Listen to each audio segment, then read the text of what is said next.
తెలంగాణ రాష్ట్రంలో భారతీయ జనతా పార్టీ వాళ్ళు 12 సీట్లపై కన్నేశారు. పార్లమెంట్ సీట్లు. ఎట్టి పరిస్థితుల్లో కూడా 10 సీట్లు గెలవాలనే దృఢ సంకల్పంతో కేంద్ర హోంశాఖ మంత్రి అమిత్ షా ఆయన ప్రణాళిక రచించారు. 2018 ఎన్నికల్లో ఒకే ఒక్క శాసనసభ సీటు గెలిచి 6% ఓట్లు సాధించిన బీజేపీ పార్లమెంట్ ఎన్నికలు 2019 కేవలం 4 నెలల కాల వ్యవధిలోనే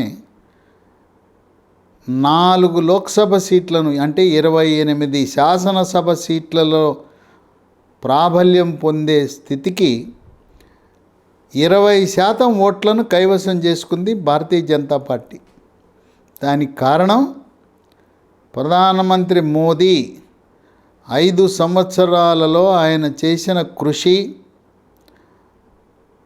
ఆయన శత్రు దేశాలైన పాకిస్తాన్, చైనా వెన్నులో వణుకు పుట్టేలా చేయటం, ఖబర్దార్ పాకిస్తాన్, ఖబర్దార్ చైనా అనే విధంగా దేశ ప్రజలందరూ ప్రధానమంత్రి మోదీని దేశం కొరకు, ధర్మం కొరకు స్వార్థము లేకుండా ఒక ఋషిలా కృషి చేస్తున్న మనిషి మోదీ అని చెప్పి పార్టీలకు అతీతంగా, కులాలకు అతీతంగా, ప్రాంతాలకు అతీతంగా ఈ దేశానికి, భారతదేశానికి ప్రధానమంత్రిగా మోదీనే సరైన వ్యక్తి. ఆయనకి సరిలేరు, తూగేవారెవరు కూడా ఇతర రాజకీయ పార్టీల్లో లేరని భావిస్తుంది. ఆ విధంగా దేశవ్యాప్తంగా 350 సీట్లలో ఎన్డీఏ ప్రభుత్వాన్ని పట్టం కట్టారు. ఇప్పుడు రామ జన్మభూమి జనవరి 22న జరగబోతున్న బాలరాముని ప్రాణప్రతిష్ఠ సందర్భంగా భారతదేశం నుండి హిందువులందరిలో కూడా కదలికొచ్చింది. ఈ కదలిక రావడంతో పాటు కాంగ్రెస్ పార్టీ ఒక ఘోర తప్పిదం చేస్తూ ఉంది. చారిత్రాత్మకమైన తప్పిదం. భారతదేశంలో 85% హిందువులు ఉన్నారు, 15% ఇతర మతాల వారు ఉన్నారు. క్రైస్తవులు, జైన్లు, బుద్ధులు, ముస్లింలు. సోనియా గాంధీకి, రాహుల్ గాంధీకి, ప్రియాంక గాంధీకి, మల్లికార్జున ఖర్గేకి రాముని ప్రతిష్ఠ సందర్భంగా ఆహ్వానం ఇస్తే మేము అయోధ్య రాముని ప్రతిష్టని రాజకీయంగా బీజేపీ వాడుకుంటా ఉందని అభియోగాలు మోపి అయోధ్యకి ఆ బృహత్తర కార్యక్రమం ప్రపంచ దేశాలన్నీ కూడా ప్రత్యక్ష ప్రసారం ద్వారా లైవ్ టీవీల్లో చూస్తుంటే వీళ్ళు హిందువుల మనోభావాలు గాయపడే విధంగా, వాళ్ళు కాంగ్రెస్ పార్టీ అంటే కేవలం మైనారిటీల పార్టీనే కాదు, అందరి పార్టీ. కాంగ్రెస్ పార్టీలో అనేక మంది రాముని భక్తులు ఉన్నారు, హిందువులు ఉన్నారు. సొంత పార్టీలో ఉండే నాయకుల యొక్క మనోభావాలు గాయపడే విధంగా వాళ్ళు తీసుకున్న నిర్ణయం. పైగా సోనియా గాంధీ పుట్టింది ఇటలీ, ఆమె క్రైస్తవురాలు, నేటికి కూడా ఆమె క్రిస్టియన్నే.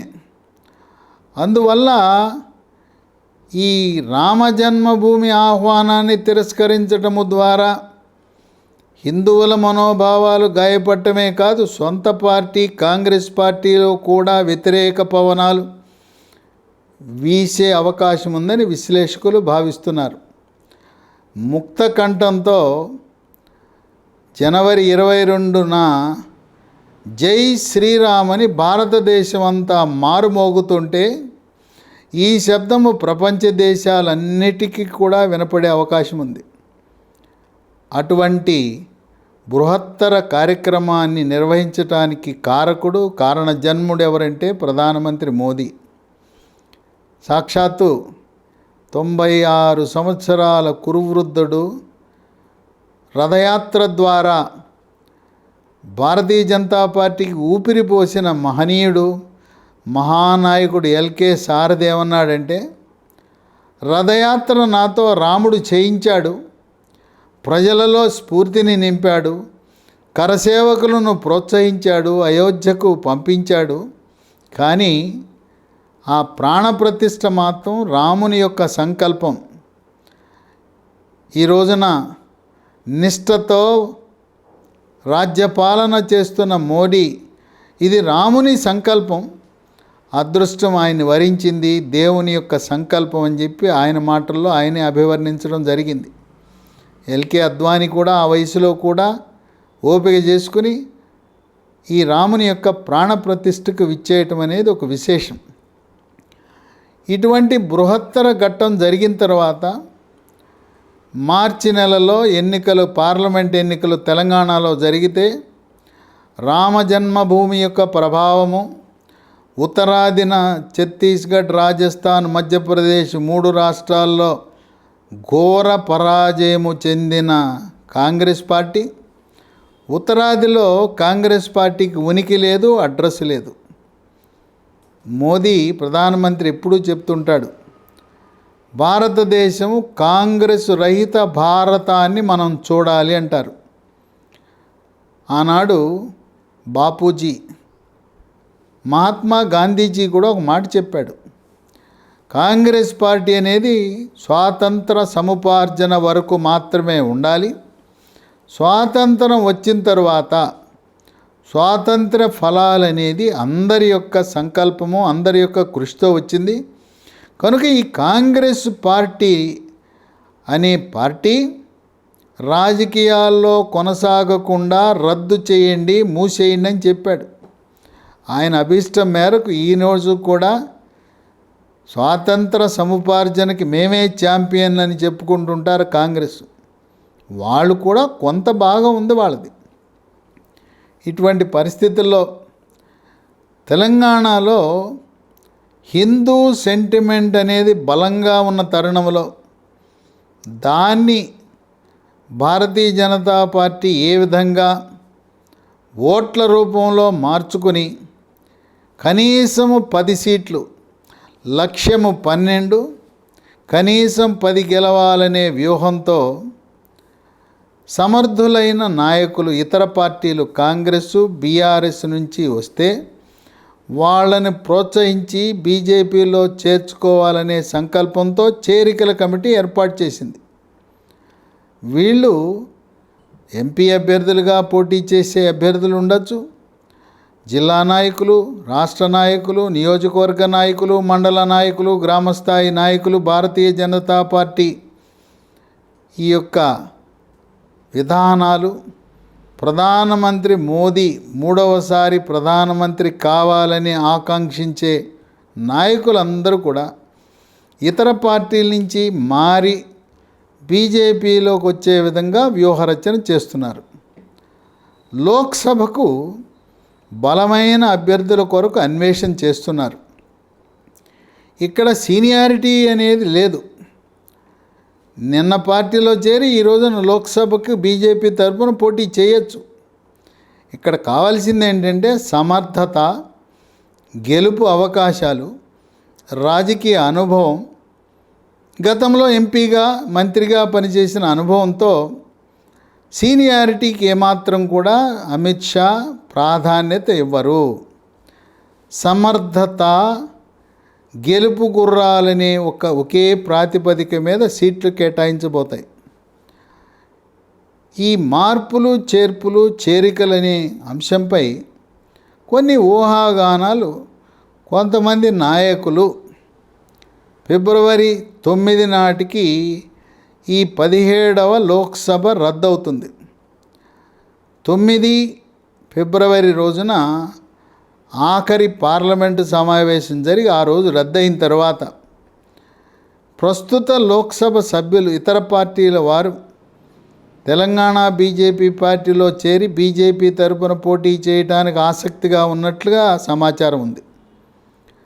ఒకటి జహీరాబాద్కు లోక్సభ ప్రాతినిధ్యం వహిస్తున్న బీఆర్ఎస్ సభ్యుడు ఎంపీ బీబీ పాటిల్ గత 4-5 సంవత్సరాల నుంచి ఊహాగానాలు ఉన్నా ఆయన్ని బీఆర్ఎస్ పార్టీ పూర్తిగా నిర్లక్ష్యం చేసిన అవమానాలు భరిస్తూ అలాగే కొనసాగుతున్నాడనే ప్రచారం ఉంది.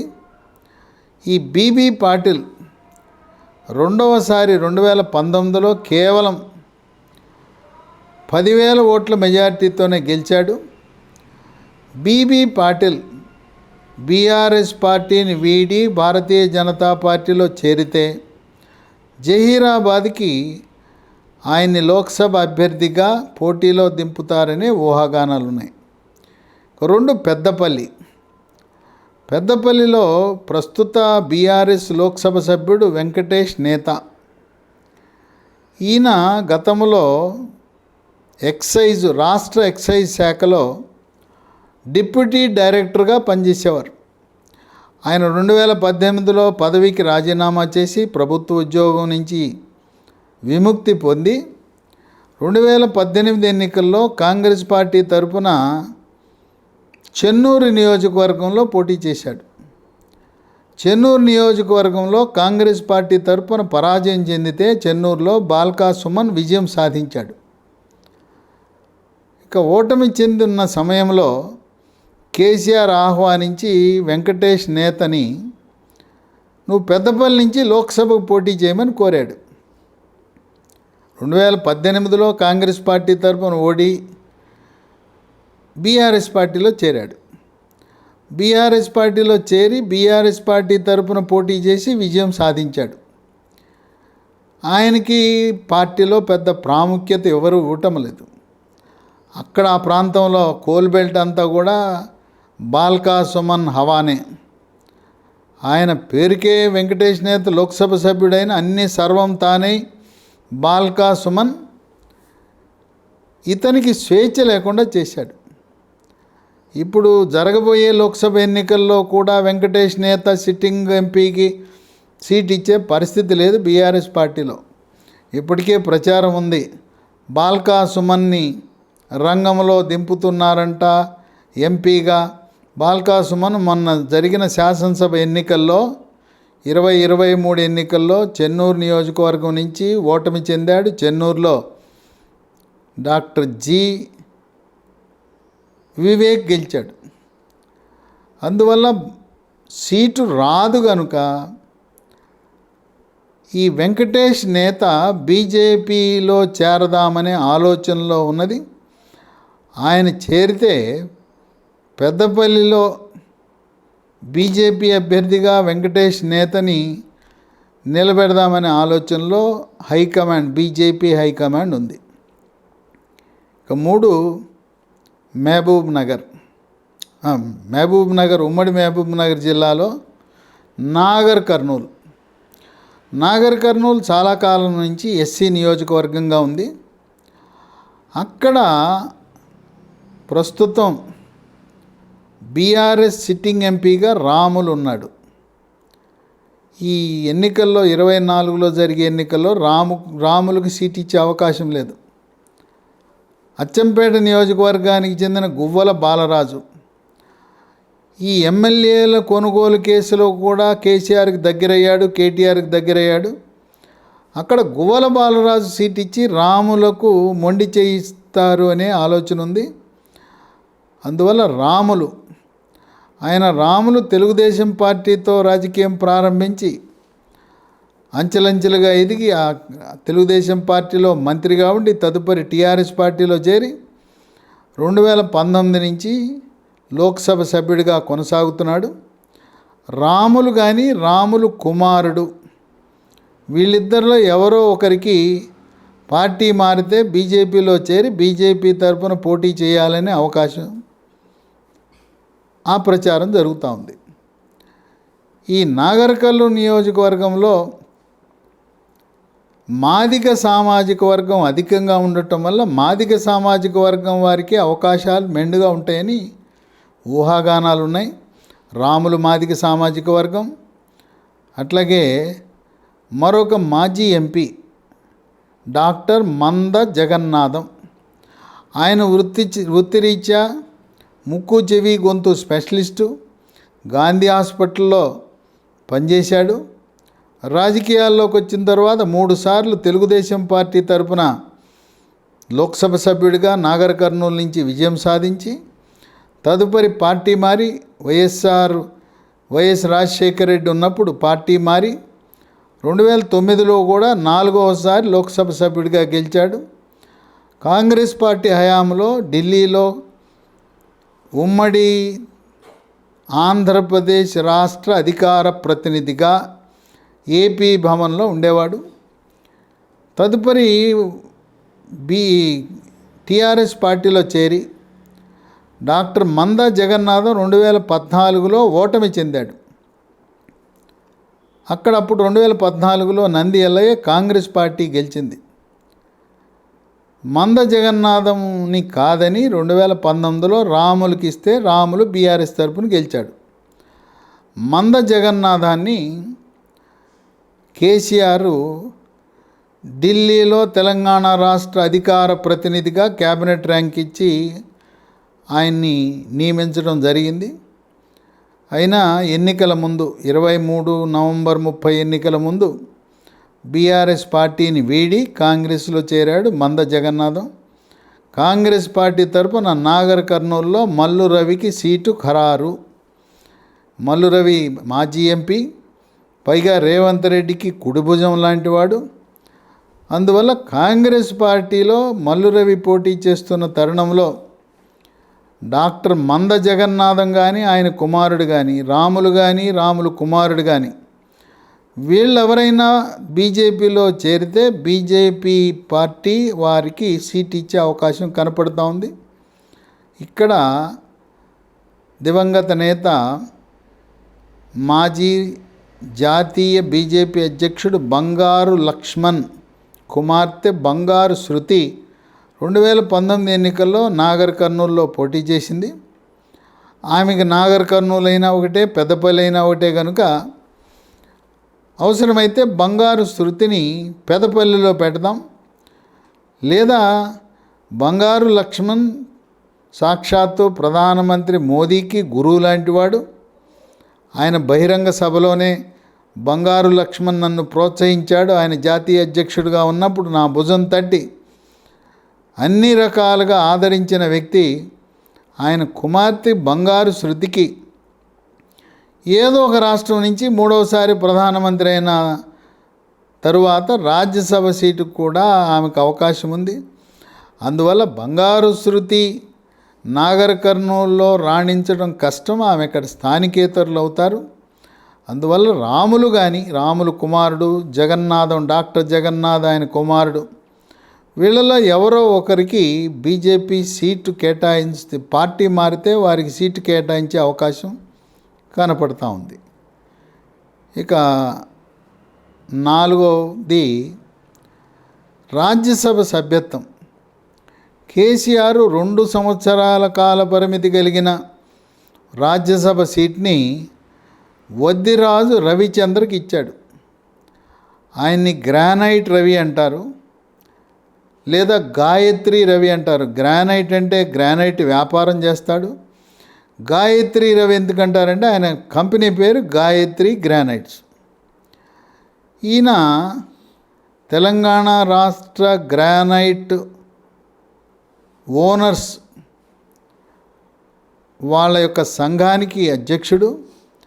ఈయన మున్నూరు కాపు సామాజిక వర్గానికి చెందినవాడు. మున్నూరు కాపు తెలంగాణ రాష్ట్ర మున్నూరు కాపు సంఘానికి గౌరవ అధ్యక్షుడు. ఈయన బీఆర్ఎస్ పార్టీ పట్ల అనాసక్తితో ఉన్నాడు. సముచిత ప్రాధాన్యత ఇవ్వటం లేదు. భారతీయ జనతా పార్టీలో చేరితే ఎలా ఉంటుందనే ఆలోచనలో ఉన్నాడు. వద్దిరాజు రవిచంద్ర ఆయనకి ఖమ్మం, ఉమ్మడి వరంగల్ జిల్లాలో 2 జిల్లాల్లో కూడా ఆయనకి పరిచయాలు ఉండటం, ఆయన రాజకీయంగా వెనుకబడిన తరగతులకు చెందిన మున్నూరు కాపు సామాజిక వర్గానికి చెందిన వ్యక్తి. అందువల్ల వద్దిరాజు రవిచంద్ర పార్టీ మారితే ఆయన్ను కూడా ఆయన సేవలు వినియోగించుకోవడానికి భారతీయ జనతా పార్టీ హైకమాండ్ సిద్ధంగా ఉంది. ఇక కొత్త అభ్యర్థి ఇంతకుముందు రాజకీయాలతో సంబంధం లేకుండా సేవాభావంతో ప్రజల్లో తన ఉనికిని చాటుకున్న పాడి ఉదయ్ నందన రెడ్డి. ఈయన సేవ ద్వారా రాజకీయాల్లో ప్రవేశించాలని ఆసక్తి చూపుతున్నాడు. ఆయనకి ఆర్ఎస్ఎస్ భావజాలము, ప్రధానమంత్రి మోదీ కార్యకలాపాలు, బీజేపీ సిద్ధాంతాలు నచ్చినాయి. ఆయన కూడా బీజేపీలో క్రియాశీలక పాత్ర పోషించాలి, అవకాశం ఇస్తే ఎంపీగా లోక్సభలో పోటీ చేయాలనే ఆలోచన కూడా ఉంది. ఈయన ప్రవాస భారతీయుడు, ప్రవాస తెలంగాణ వాసుడు. ఈయనది వీణవంక మండలం, హుజూరాబాద్ నియోజకవర్గం, ఈటెల రాజేందర్ నియోజకవర్గమే. ఈయన వ్యాపారం ద్వారా వేల కోట్లు గడించాడు. దీనికి కారణం ఏంటంటే ఆయన అమెరికా వెళ్ళిన తర్వాత తనంతటకు తానుగా ఒక టీవీ ఛానల్స్ 250 టీవీ ఛానల్స్ అందించే ఎప్ టీవీ, YUPP టీవీ, ఆ ఎప్ టీవీని 2006లో ప్రారంభించాడు. ఇక అప్పటి నుంచి ఆయనకి స్టార్ అందుకున్నది. డబ్బులు మంచినీళ్ల ప్రాయంలా ఖర్చు పెడుతూ సేవా కార్యక్రమాలు చేస్తూ భారతీయ జనతా పార్టీకి సేవ చేయాలనే సంకల్పంతో ఆయన పాడి ఉదయనందన్ రెడ్డి. ఈయన వైద్య శిబిరాలు, తర్వాత పేద విద్యార్థులకు వాళ్ళకు చదువుకి కావలసిన ఆర్థిక వనరులు చేకూర్చటం, ఇలాంటి బహుముఖ సేవా కార్యక్రమాలు చేస్తూ అవకాశం ఇస్తే బీజేపీ పార్టీ ఎక్కడ పోటీ చేయమన్నా తెలంగాణ రాష్ట్రంలో పోటీ చేయటానికి సిద్ధంగా ఉన్నాను, నా సేవలు వినియోగించుకోండి అని పాడి ఉదయనందన్ రెడ్డి ఆయన బహిరంగంగా తెలంగాణ బీజేపీ నాయకులకు కలవటం, హైకమాండ్లో ఉండే కొంతమంది నాయకులను కూడా కలవటం జరిగింది. ఈ విధంగా అసంతృప్తితో ఉన్న బీఆర్ఎస్ పెద్ద స్థాయి నాయకులను, కాంగ్రెస్లో ఉన్న అసంతృప్తి వాదులను గేలం వేసి భారతీయ జనతా పార్టీ వాళ్ళ సమర్థత ఆధారంగా గెలుపు గుర్రాలను మాత్రమే రంగంలో దింపి బీజేపీ కనీసం 10 సీట్లు కైవసం చేసుకోవాలని వ్యూహరచన చేస్తూ ఉంది. కొంతమంది మేము 3 సార్లు లోక్సభకు నిలబడ్డాం, మేము 30 ఏళ్ళు బీజేపీలో ఉన్నాం, 40 ఏళ్ళు బీజేపీలో ఉన్నాం, మేము పోటీ చేస్తామని వాళ్ళు చెబుతున్నా కేంద్ర హోంశాఖ మంత్రి అమిత్ షా చాలా స్పష్టతతో ఉన్నారు. నువ్వు ఎన్ని రోజులు పార్టీలో ఉన్నావని కాదు, ఎన్ని నెలలు కాదు, ఎన్ని సంవత్సరాలు కాదు, నీ యొక్క సమర్థత ఏంటి, ప్రజాబాహుళ్యంలో నీకున్న పరపతి ఏంటి, నీ గెలుపు అవకాశాలేంటి, మా సర్వేల్లో నీవు మొదటి స్థానంలో ఉన్నావా లేదా. అందువల్ల సీనియారిటీ, పార్టీలో సీనియారిటీ అంటే నామినేటెడ్ పదవుల్లో ప్రాధాన్యత ఇస్తారు, కానీ ప్రజల నుంచి ఓట్లు అభ్యర్థించి ఓట్లు వేయించుకునే ప్రక్రియలో సీనియారిటీకి ప్రాధాన్యత లేదు. వివిధ రాజకీయ పార్టీల్లో వారు గడించిన అనుభవం, వారు నిర్వహించిన ప్రజాప్రాతినిధ్య చట్టం కింద పదవులు, వాటిని పరిగణలో తీసుకుని భారతీయ జనతా పార్టీ దక్షిణాది రాష్ట్రాల్లో ఏ రాజకీయ పార్టీ నుంచి బీజేపీకి వస్తానన్నా, స్థానిక నాయకులు వ్యతిరేకించినా, బలమైన నాయకుడిని అడ్డుకునే ప్రయత్నం చేసినా, సాక్షాత్తు కేంద్ర హోంశాఖ మంత్రి అమిత్ షా రంగంలో దిగి బలమైన ఇతర పార్టీ నాయకులను చేర్చుకోవటానికి సిద్ధంగా ఉన్నారు. కేంద్ర హోంశాఖ మంత్రి అమిత్ షా ప్రతినిధిగా, సునీల్ బన్సల్ ఆయన హైదరాబాద్ భారతీయ జనతా పార్టీ కార్యాలయంలో ఎవరు వెళ్ళినా కలవటానికి సిద్ధంగా ఉన్నాడు. కనుక స్వార్థంతో కొద్దిమంది నాయకులు ఇతర పార్టీల నుంచి నాయకులు వచ్చి చేరితే మా ప్రాధాన్యత పోతుంది, మాకొచ్చే పదవులు పోతాయని భావిస్తున్నా వాళ్ళ గోడు ఎవరూ పట్టించుకునే పరిస్థితి లేదు. పార్టీని బలోపేతం చేసి ఏ విధంగా ఉత్తరాదిన బీజేపీ ప్రభంజనాన్ని చాటిందో రాబోయే కాలంలో దక్షిణాది రాష్ట్రాలలో కూడా, ముఖ్యంగా మొదటి దశలో కర్ణాటక, తెలంగాణ రాష్ట్రంలో ప్రభంజనాన్ని చాటి ఇతర దక్షిణాది రాష్ట్రాలు ఆంధ్రప్రదేశ్, తమిళనాడు, కేరళలో కూడా పార్టీని వ్యాప్తి చేయాలనే సంకల్పంతో ఎవరు అడ్డం పెట్టినా, ఎన్ని అడ్డంకులు సృష్టించినా బలమైన నాయకులు ఇతర పార్టీల నుంచి బీజేపీలో చేరటానికి సిద్ధపడితే సాక్షాత్తు కేంద్ర హోంశాఖ మంత్రి అమిత్ షా నా తలుపులు ఇప్పుడు తెరిచుంటాయి, రండి, నేనే మిమ్మల్ని పార్టీలో చేర్చుకుంటానని ఆహ్వానం పలకటం అనేది విశేషం. మరి జై శ్రీరామని దేశమంతా మార్మోగుతున్న తరుణంలో సునాయాసంగా, ఎందుకంటే 2023 నవంబర్ 30న కారు పార్టీకి అలాగే కాంగ్రెస్ పార్టీ చేతి గుర్తుకు ఓటేసిన వారు కూడా ప్రధానమంత్రిగా మోదీ ఉండవలసిన వాడు. చైనాకు పాకిస్తాన్ వెన్నులో వణుకు పుట్టించే మగాడురా మోదీ అని గ్రామాల్లో ఉండే రైతులు, యువకులు, మహిళలు, చివరికి నిరక్షరాస్యులు కూడా మొన్న వేరే పార్టీకి ఓటేశాం, ఈసారి మాత్రం మోదీకి వేయాలి, పువ్వు గుర్తుకు వేయాలి, కమలం గుర్తుకు ఓటేయాలని ఇటువంటి ప్రచారము జరుగుతున్న తరుణంలో సునాయాసంగా 10 సీట్లు భారతీయ జనతా పార్టీ గెలిచే అవకాశాలు కనపడుతున్నాయి. ఎంఐఎంకు ఒక సీటు హైదరాబాదు, బీఆర్ఎస్ పార్టీ 0 కావచ్చు, ఒక సీటు కూడా గెలవవచ్చు, గెలిస్తే ఒక సీటు గెలవచ్చు.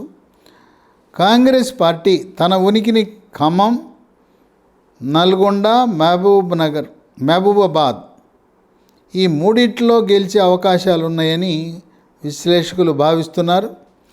ఏది ఏమైనా మోదీ హవా ముందు తెలంగాణ రాష్ట్రంలో కాంగ్రెస్ పార్టీ, బీఆర్ఎస్ పార్టీ తుడిచిపెట్టుకుపోతాయని విశ్లేషకులు భావిస్తున్నారు.